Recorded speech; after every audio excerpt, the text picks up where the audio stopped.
Welcome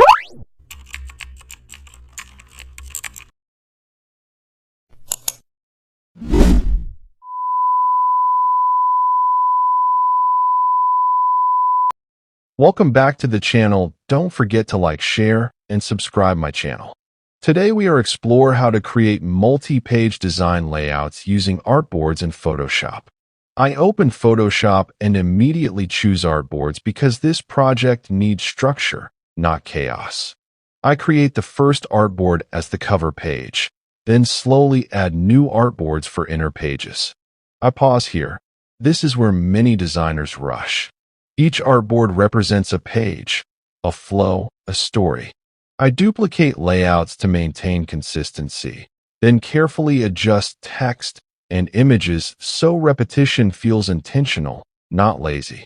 When spacing feels tight, I take a breath and loosen it. Good design needs air.